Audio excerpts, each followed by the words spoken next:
forma lang siya talaga mga kanatik. Pero tingnan nyo naman ang kinalabasan. Bumagay siya doon sa ating bar end.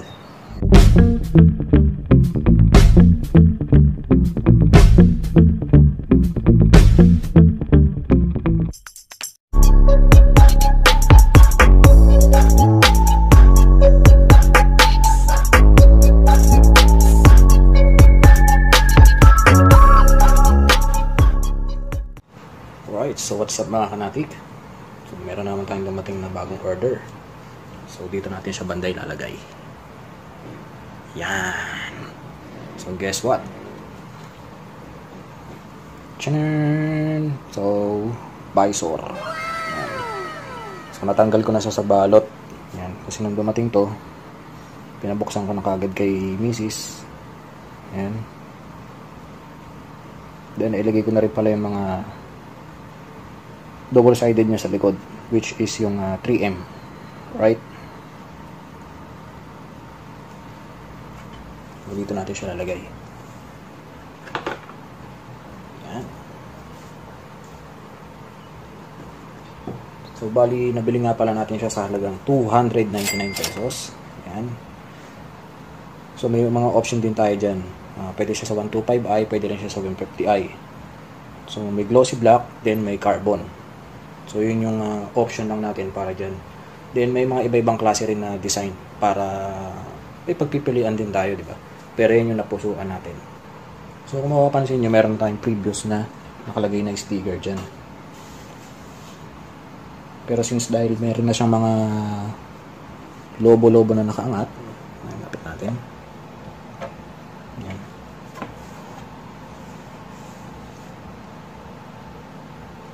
Kaya ako na planong lagyan siya nito, no? Okay?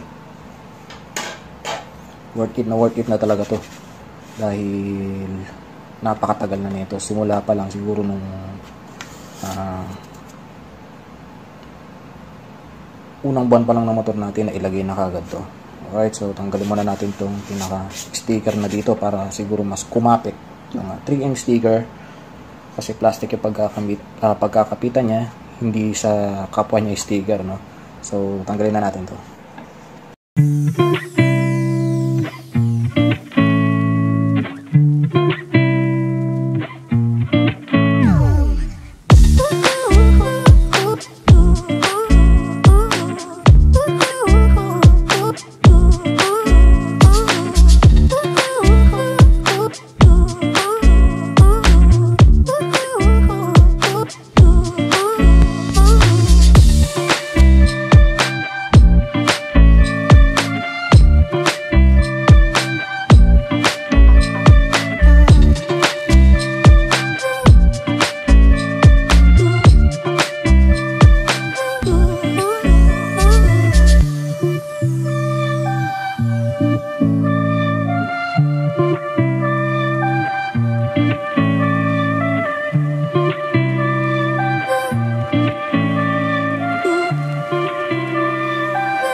Alright, so nung na-receive natin siya, hindi pa talaga nakakabit tong mga sticker na yan, ano? So tayo yung maglalagay na ito. Okay? Medyo nahirapan nga lang ako iporma siya kanina. Especially lalo na sa mga may mga domino 3-way switch. Yan, so papakita ko sa inyo.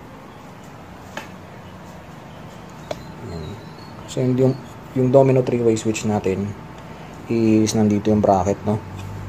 So kung ilalagay natin siya dyan, tatama siya dun sa pinaka visor natin. Hindi natin siya may lalagay. So gumawa ko ng paraan, medyo natagalan nga lang. Gumawa ko ng sarili kong bracket. Ayan, makikita nyo. Actually itong bracket ito talaga may butas na siya dyan. Then kitat ko lang siya ng sakto lang dun sa kailangan ko. Then inutasan ko yung pinaka bracket dito. Ayan. Then yung pinaka domino 3-way switch naman is meron na siyang butas dun sa pinaka bahay niya. Kaya doon ko na tinornilyo yung itong bolt natin. So magiging ganyan ngayon ang forma niya. Ito yung pinagtabasan natin kanina. So ang ginawa ko para makagawa ng bracket, kinater ko to, ginrinder ko, then dinrill ko. Then ang ginawa ko naman dito sa switch natin, since hindi ko na siya tinanggal, nilagaring bakal ko lang siya mano-mano. Ayan, so mano-mano ko lang siya ilagaring bakal. Then ginrinder ko siya dito para medyo makinis siya at safe naman kung sakasakaling madampian ng kamay. Okay, so magiging ganyan ang postura niya.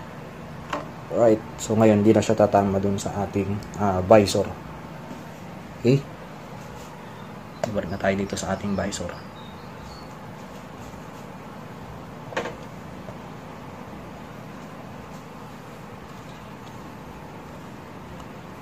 Tanggalin na natin yung mga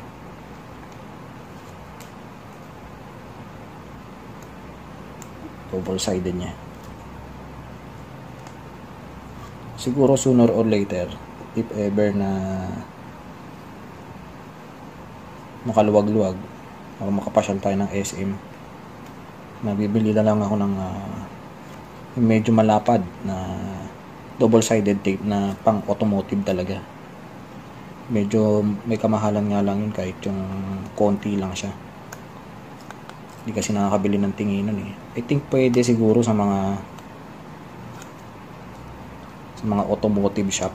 Meron sila siguro niyan. Okay. So, siguro din nyo lang na malinis na.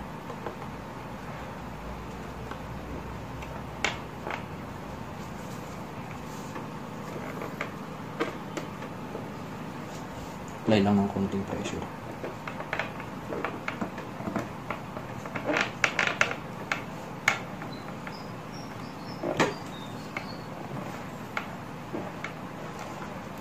So, alam nyo naman na siguro ang disadvantage talaga nito is madali siyang manakaw.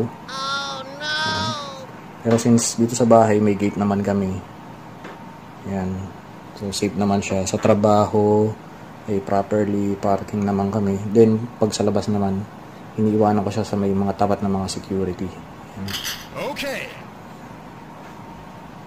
Sa advantage naman, wala siyang advantage. Forma lang siya talaga, mga kanatik. Pero tingnan nyo naman ang kinalabasan. Bumagay siya doon sa ating bar end.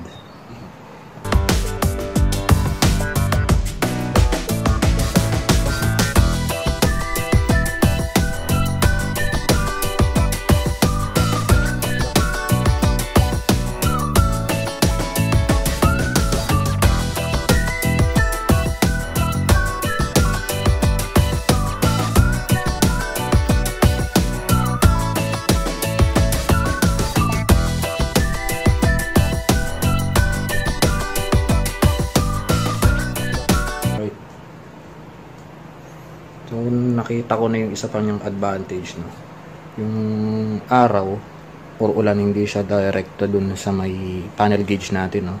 So, iwas ano din siya, blue screen or black screen, ano?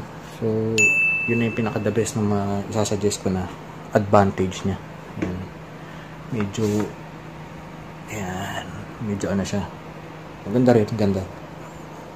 So, nakahanap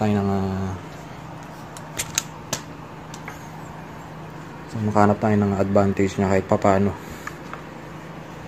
Yun. Alright.